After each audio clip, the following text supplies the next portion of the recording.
We will now call to order the Special Committee on Reducing Red Tape on Monday, September 23rd at 3:09 p.m. Madam Clerk, can you please call the roll? Alderwoman Spencer. Alderman Oldenburg.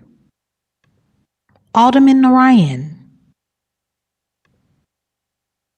Alderwoman Clark Hubbard. Here. Alderwoman Keys. Alderwoman Sanye. Present. Chair Velasquez. Present. Alderwoman Spencer. Alderman Oldenburg. Alderman Narayan. Narayan's here. Alderwoman Keys. We have 4 present. We have a quorum. Thank you, Madam Clerk. And with that, I would ask for approval of the minutes of the June 10th committee meeting. Can I get a motion? So moved. Second. It looks like. Oh, actually, yes, thank you. I have that wrong. It's approval of the meeting. I need a motion for approval of the meeting for the minutes from Monday, June 17th and Thursday, August 15th. So moved. Second. Madam Clerk, can you please call the roll? Alderwoman Spencer. Alderman Oldenburg. Alderman Narayan. Alderwoman Clark Hubbard. Aye. Aye. Alderwoman Keys. Alderwoman Sanye. Aye. Chair Velasquez. Aye. Alderwoman Spencer. Alderman Oldenburg. Alderwoman Keys. We have 4 aye votes. Thank you, Madam Clerk. So we're going to get started with today's listening session. I see folks in the, I don't know if we call this the audience, but a few new folks here. We thank you for being here. So this is probably our 6th or 7th listening session for the Special Committee on Red Tape. And basically what we've been doing and what we'll continue to do is really get input from entrepreneurs and residents and business owners to see what you all are facing, because we are not in search of, we're actually seeking solutions. We're not just in search of a problem, looking for a solution. So we want to build our legislation for this committee based around what you're experiencing, so what we do can actually do something for you. So that's the goal of this committee. So today we're focused on home-based businesses and cottage food businesses. So I see some head nods in there. If you have a home-based business, I'm sure you know some of the bureaucracy that you face, and we're still learning. So those are things we want to hear about. So with that, we've got some time, so I'll cap testimony at 5 minutes. But basically, we'll just hear from you, and then next week's listening session will be on pop-up vendors and mobile foods, and I think we'll actually be Bill on barbershop soon as well. But again, that's the goal for today. So with that, if you haven't signed up and you'd like to testify, Madam Clerk has a sign-in sheet up near her desk that you can. And with that, we're ready to hear the first person.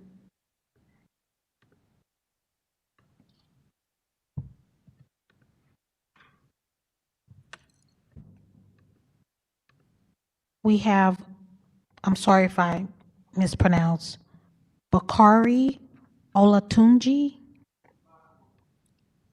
Okay, I'm sorry. And sir, when you start, if you could just give your name, if you know what ward you're in, or if you're in the city, and just tell us what business you're representing, and then your experience. Actually, can you turn on your mic? I'm sorry, it's not just there's a little button at the top. Yep, so it's green, so we can hear you, and the folks at home can hear you. Okay, you can hear me now? Yes. Okay, my name is Bakri Olatunji. I live in Ward 11, and I am a board member of the African People's Education Defense Fund and vice chair of the African People's Education, the Uhuru Foods and Pies. And we came here because we share the same goals as this committee. And we've come here because it's nearly impossible to talk to publicly as a community to any city official body. So this is one place we definitely had to come here to do this. I have a letter that I wanted to read, and it'd be less than 5 minutes. and is calling for the City of St. Louis government to immediately reverse the discriminatory denial of the conditional use permit of Uhuru Bakery and Cafe. And on September 3rd, 2024, the Board of Public Service denied the African People's Education Defense Fund, APDF, a conditional use permit to open our Uhuru Bakery and Cafe at 3719 West Florissant. This is a 90% Black community in College Hill in North St. Louis. And it is a building that has housed a restaurant for 20 years. And this followed an August 22nd conditional use hearing in which our organization had to wait 3 months. At that hearing, 14 people spoke in favor of a full-service bakery and cafe. We presented over 223 signatures from neighbors of support and bakery and residents from St. Louis, and 114 letters of signed support from business owners from both the north and the south side of St. Louis. At the conditional use hearing, one person spoke out against this. And this one person was allowed to submit a letter of opposition on the same day after the hearing, and we were told that we had to have it in 2 days before, which we did, and we followed the letter of the law. And then the denial of the opening of the bakery stated, and I'm quoting, "The Board of Public Service voted on September 3rd, 2024, to deny application 132483 to occupy 3719-21 West Florissant Avenue, to operate a restaurant and bakery with full liquor and outside seating by reason of the fact that the use would be detrimental to public health, safety, and morals and general welfare." This statement is totally untrue. How can a restaurant be detrimental to a community? 300 plus signatures in support of our bakery and cafe show that the community wants to have healthy food and is excited to end the food desert that is labeled in North St. Louis. The Board of Public Service said that APDF could appeal once we pay a $200 fee and wait another 4 months for a hearing date. During the time, we would expend over $10,000 to pay for loans, insurance, security, and utility costs for an empty building, and this is not including lost revenue, and this is totally unacceptable for anybody who owns a business.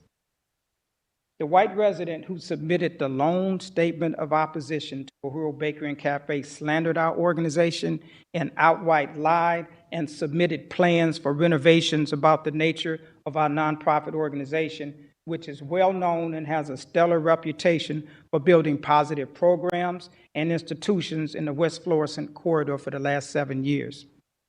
Neither the zoning department nor the Board of Public Service or any other city department investigated her false claims, in which were highly questionable to anyone looking at it logically. Why is there no investigation into her slanderous claims? Mary Hart Burton told our representative that the zoning department had recommended denial of our permit based on what was on file, what was in our file, and what took place on the August 22nd conditional use hearing. There was an overwhelming support in that meeting of our file and containers of the 337 statements of support and one person in opposition. So why was our permit denied? And we're here because this conditional use hearing, and we have a recording, and we want everybody to have a copy of it, and they can go online to look at this hearing that I'm talking about, and I think it speaks for itself. If there were any concerns about any aspect of our application, the zoning department and the Board of Public Service could have granted our permit with specific conditions, as they often do at these types of hearings. They did not do that. It was just an outright denial. And in September 3rd, the Board of Public Service hearing where our permit was denied, there were 2 Southside restaurants, Shave Duck and Ray Sports House. They were granted encroachment on the city sidewalks and liquor license, which we support, and we're glad they got it. But why was ours denied? And that's one of the questions we're here to get answered. The denial of our conditional use permit for the Uhuru Bakery and Cafe is unjust, is not transparent, and it is discriminatory. This is a continuation of the city actively blocking economic development for one of the most impoverished communities in St. Louis. APDF and small Black businesses have had to struggle at every step of the way to bring commerce and economic programs to uplift and revitalize the North Side. This is documented on a regular basis in North St. Louis, in the St. Louis media. Since 2014, the African Peoples in Education Defense Fund has raised over $1 million through donations to invest in our community. Our work has been the only impactful source of community uplifted, revitalization, and empowerment in North St. Louis. In a very short period of time, APDF has been able to do what no city official, alderperson, or city entity has been willing to do: build grassroots economic empowerment that changes conditions for Black people. These are the reasons we demand an immediate reversal of the denial of our conditional use permit. We want to meet with all city officials named at the top of this letter to immediately resolve this urgent situation, and we'll take further action as needed. Thank you. Thank you, sir. We appreciate you coming. Well, I'm just going to ask the members of the committee if they have any questions for you, if you don't mind. We do this with as part of our process. But I want to just say thank you for sharing your letter with us and coming here and taking the time to testify. And, I think from our end, at least from my end, we'll see if we can help figure out what's going on, because it looks like you put a lot of effort, and the community put a lot of effort into to that hearing. So with that, Alderman Narayan, any questions? No questions. Thank you for the testimony. Alder Lady Clark Hubbard? No questions. Thank you for being here today. Alderwoman Saunier? No questions. Thank you for being here. Well, sir, thank you for being here. And I would like to follow up with you to see what we can do to address this. Okay. They said it was a listening session, so thank you. Thank you. Next, we have Maureen Wagner. I also wanted to address this committee about the same topic, and I'll be brief because I know people have other business here. So my name's Maureen Wagner. I live in Dutchtown, but I work in the north side with the African Peoples Education Defense. I appreciate your response to this. It's virtually impossible to get anybody to hear you, have a meeting in public. Like even today, I see there's 2 of you here, and this is part of what I consider the red tape. But I support the programs of APDF because the Delmar divide is real. And as indicated in this letter, there were 2 restaurants who were allowed to expand their restaurant to encroach on city sidewalk. But on the north side, these processes are trying to block a small Black community restaurant that the people in the neighborhood really want and need. I work on that side in Laura Keyes district at Ward, and there's no place to go to lunch. If you're on the south side, I live near Grand Boulevard, I can go have Ethiopian, Mexican, whatever I want. And there's no reason why the Black community of North St. Louis cannot have the same thing. And I don't see why one person who lives in that community can say you can't have it. And that's the reason that was given to us by the zoning board for blocking it, when over 100 people in the neighborhood, and College Hill is mostly empty lot, so almost every person signed a petition saying, when are you going to open? And so this is only just, and it's not transparent in any single way, because I'm the person who spoke to Mary Hart Burton, and she said, it's what's in your file and what was happened at the meeting. You can follow the sunshine laws and you can see what we said. I filed like 4 requests for documents, and there's no document that says, here's our evidence of why it's detrimental to the community, here's what you can do to change it. Instead, it's like, wait 4 more months. As Bakri said, that would be spending at least $10,000 and losing revenue. We promised the people that restaurant would be open by fall so that people could have holiday parties. So I really appreciate Alderwoman Velazquez, that you will help look into it, and Ms. Hubbard and everyone. I think it's a really important issue in this community right now. Thank you. Thank you. Oop, let me just ask and see if anybody from the committee has questions. Alderman Narayan, No questions. Thank you again for the testimony. Alder Lady Clark Hubbard. No questions. Thank you again Thank for your you. testimony as well. I listen, but if you follow me and how we serve down here, this is where I say the most important and most optimal place for us to hear from you in committee, where not only we are hearing, but the public is hearing, watching, and it's captured on STL TV, and it can be shared. So without knowing the details of it, which is why I didn't initially say, you know, I'll look into anything specific. I had to get the background, and I noticed the names that are listed on this, on the letter that Bakri read. And so I just want to be respectful of that. But I think that, again, you all coming here is a great step. Okay, thank you. Anything else? Alderwoman Sanye. I don't have any questions. I just wanted to, just for the sake of just public information, and make sure you understood that I think you're referring to like a conditional use process and things like that. So I just wanted to encourage you to make sure you have that conversation with whoever the representative is of that area, like the particular alder. This committee can look into legislation, and of course, individual alders can go look into other things. But for those types of processes, it's going to be the specific alder who represents that community that would probably be best to have conversations with. In response to that, we tried to speak to the alderperson at least a dozen times, and they refused to support the project.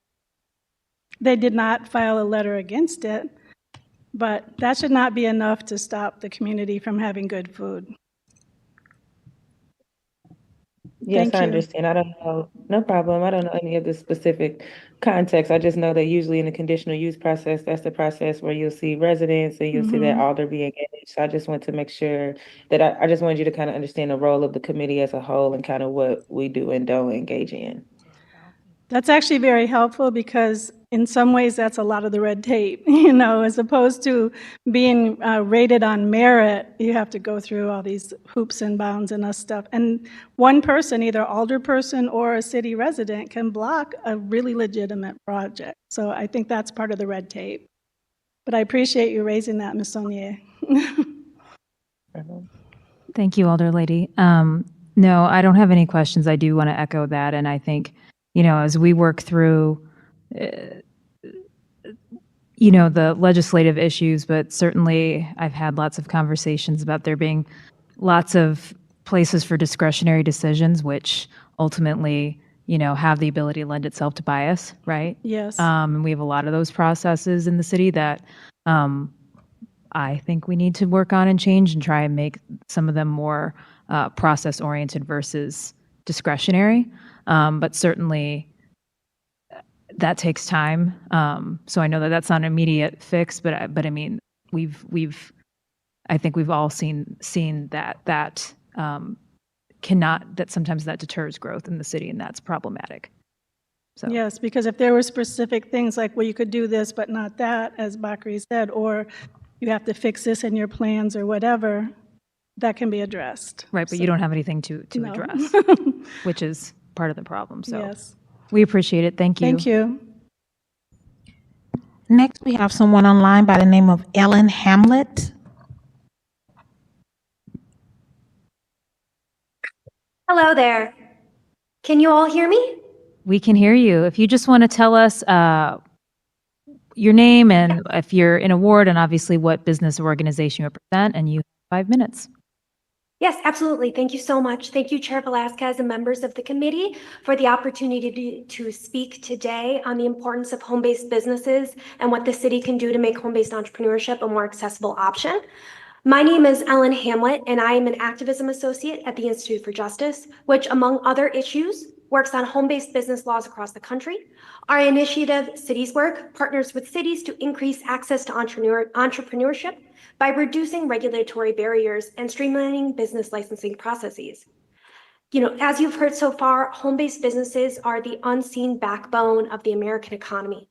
According to the most recent census data, the United States is home to more than 15 million home-based businesses, representing about half of small businesses in the country.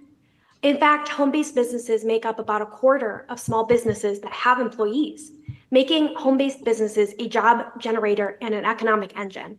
This is especially true for women, who make up a disproportionately large number of home-based business owners, as they've reported it is easier to care for children while adding to their household income.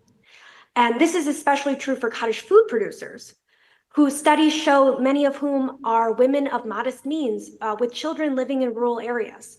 That's why bringing St. Louis in line with Missouri state cottage food law by allowing people to sell safe, non-potentially hazardous homemade foods like cookies, jams, and bread from venues like farmers markets is so crucial. Cottage foods are a great way for entrepreneurs with big dreams but little capital to get started small in their own homes without having to spend hundreds or thousands of hard-earned dollars on commercial kitchen space.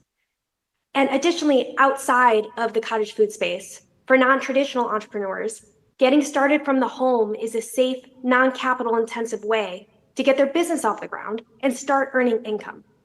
This option is especially important given that research suggests that women and minorities tend to find it more difficult to secure traditional loans or venture capital. For some, running their businesses from their home may be their only option to get started.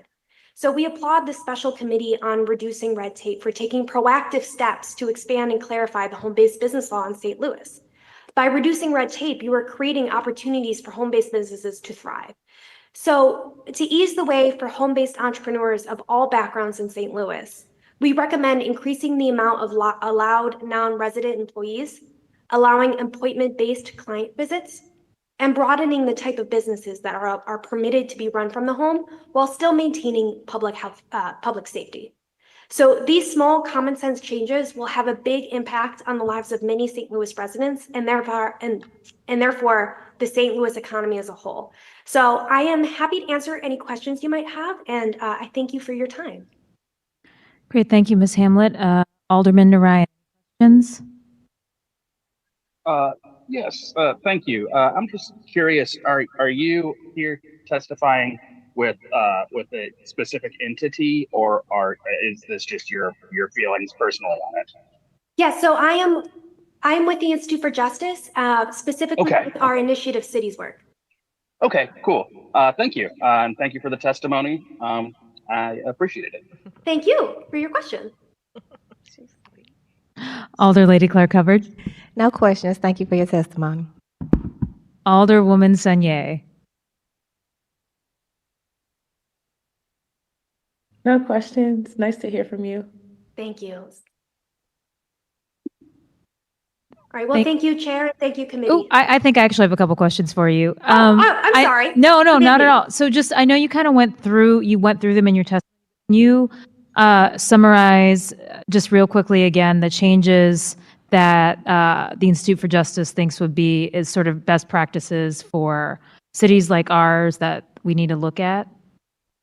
Absolutely. So the first thing that we really want to look at is increasing the amount of non-resident allowed employees. So right now, if you are not living in the home that the occupation or that the home-based business is in, you are not allowed to work at that business.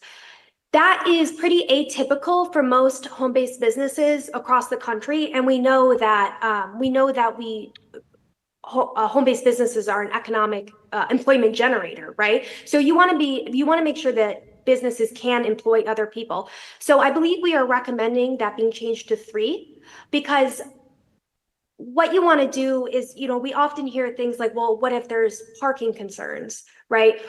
Well, what you want to do is regulate the externality, not regulate the business, right? So maybe there can only be so many cars parked at the business, not how many employees can there be. So that's just one recommendation. Another is allowing appointment-based visits. So right now, under the home-based business law, customers cannot visit the home-based business.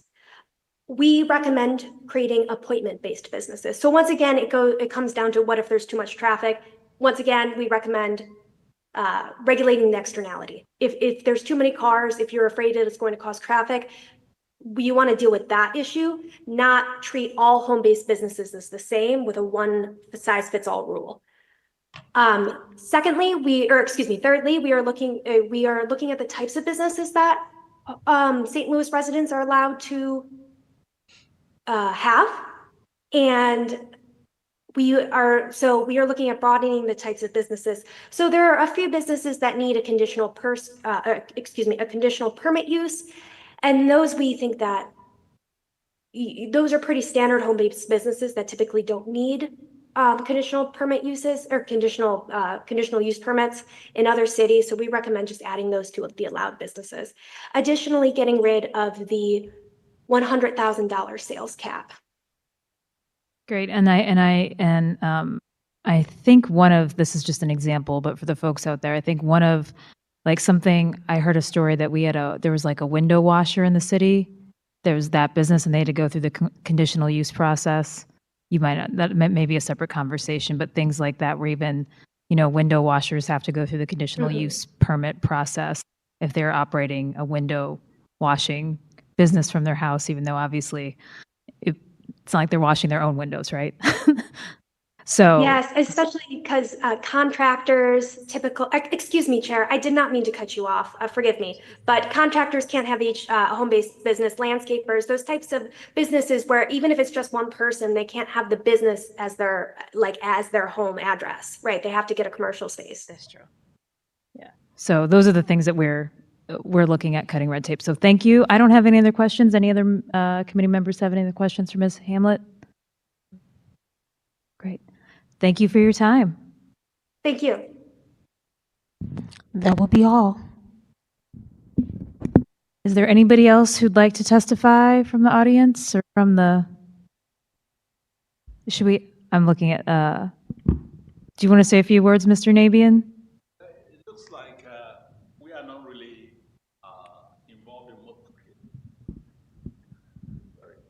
If you just want to introduce, we know you, but you want to introduce yourself. My name is Patrick Nabian. I'm the program manager for environmental health, City of St. Louis. For those of you that have been coming for cottage food, I'm the one that have been signing most of those. For now, it seems to me that we from the Department of Health, we are fine. It looks like we have been handling the issues fine. So, but if you still have any doubts anywhere with the cottage food, you can always come and talk. And we'll explain to you. In fact, for now, the city does not have any control over cottage food anymore. We can only investigate cases where there is foodborne illness or if there is a complaint. But as far as giving you license or permit or things like that, it comes from the... I'm sorry, sir. Could you speak into the mic so the public can hear you as well? Okay, I was speaking to my audience. So I think for now, from the state law, the state has said the regulation of cottage food should stop. We can only investigate cases of foodborne illness or if there is a complaint about any particular cottage food. If not, so long as they abide by the kind of food that is supposed to be produced at home, they are fine. And if you have any problem knowing the kind of food that falls under the cottage food law, just go to the website of the Missouri Department of Health and Services and type in food, cottage food, and you will pull all that is required. So I think that's all that I have. Thank you. No, I appreciate it. I'm just going to check and see if any of my colleagues have any questions. Alderman Narayan? No questions. Thank you again for the testimony. All right. Thank you. Alder Lady Clark Hubbard? No questions. Thank you for being here. Okay. Alderwoman Sanye? No questions. Thank you for your testimony. All right. Thank you. All right. I have no questions for you, sir, but thank you for your testimony and also thank you for coming to the Kennedy Room on relatively short notice and for the Department of Health always being good partners with the Red Tape Committee and for us at the board. All right. Thank you. Before you leave, could you please sign in for me, sir?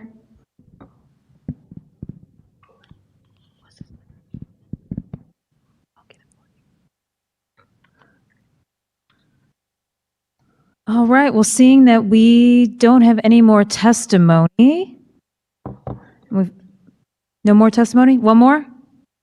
All right, sir, and then Madam Clerk will ask you to sign the sheet after you go up. Is that okay, Madam Clerk? Okay. Hi, my name is Sayali Moyenda, and I'm also participate with the African People's Education and Defense Fund, and also I'm an officer with the Rural Foods and Pies. I would also like to extend an invitation to you to come visit the various projects that we have along the West Florissant corridor.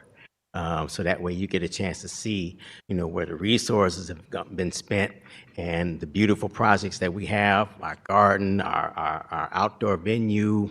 We have properties for housing, for our workforce program. So just want to invite you to come and check all those things out. And you see the huge importance that these projects mean in the North Side, because, I'm a resident in that area, and I just see the devastation every day.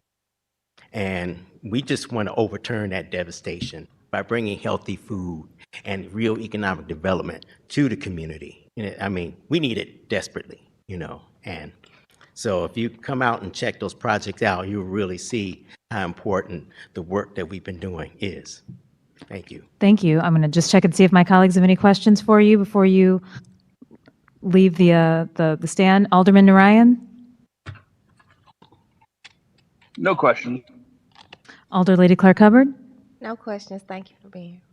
Alderwoman Sanye? No questions, thank you. And I don't have any questions, but thank you again for the invitation and for coming in to testify. All right, thank you. Sure. And please don't forget to sign in. You can sign in. We have to record. You sure? Okay. All right.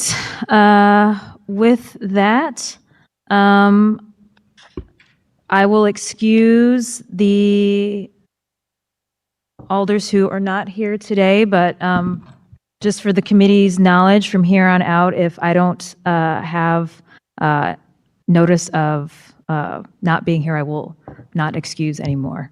There will be unexcused absences. So with that, I seek a motion to adjourn.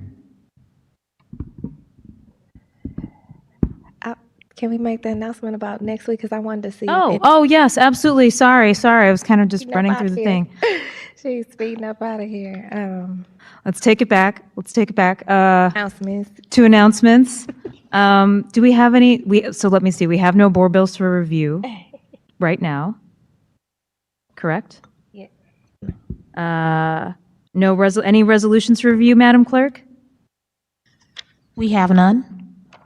All right, that's our usual script. Announcements. Do we have any announcements today? Yes, Madam Chair, I have an announcement. Thank you, Madam Chair, members of the committee. I did just want to announce that next week in our meeting, we will be hearing Board Bill 103. Thank you for co-signing and for the leadership also of President Megan Green for co-signing on this legislation repealing certain barbershop regulations here in the city of St. Louis. There's a lot of little that I'm still learning here that we have in place in the city that can absolutely become predatory. And if we don't get a hold of them now when we catch them, then they could be turned against us, most especially our communities that have been represented and talked about even here today.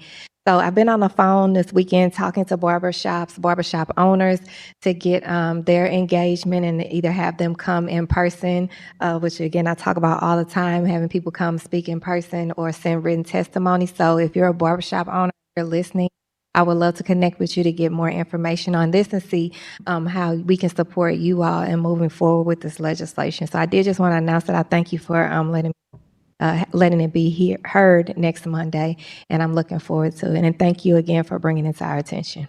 Absolutely. Alderwoman Sanye, announcements? I don't have any announcements. Thank you. And I would also just like to, not literally second, but second, Alderman Clark Hubbard's call for testimony about this barbershop bill. Just, I think in a nutshell, if I'm explaining it right, we've got some laws on the books that say all barbershops should be closed on Sundays, right? And It's a bunch of things. a bunch of small things that people already do that that are outside the law. So we should change the law because they were probably written in a way to discourage people a long time ago, and we should get them off the books. So this is Alder Lady Clark Hubbard's bill, Bill 103. So please take a look at it. It's online. If you know folks who want to testify, and also I will just do a plug. I think we're going to do a kind of two-part meeting next week, and we'll also want to hear from mobile pop-up businesses and mobile vendors. We've heard that process is also particularly tough. And the way I understand it, that it's virtually impossible to get like a mobile vendor license, if you will. So that's something. So if you know folks who run those kind of businesses, or you are one of those folks, please come. We're not scary, hopefully, after this. And we do want to hear from people so we can figure out how to change the laws in the city to, again, make it better for business owners. So now I will ask for a motion to adjourn. I move that we adjourn. Second. Thank you. We are adjourned. Oh, what was that, man?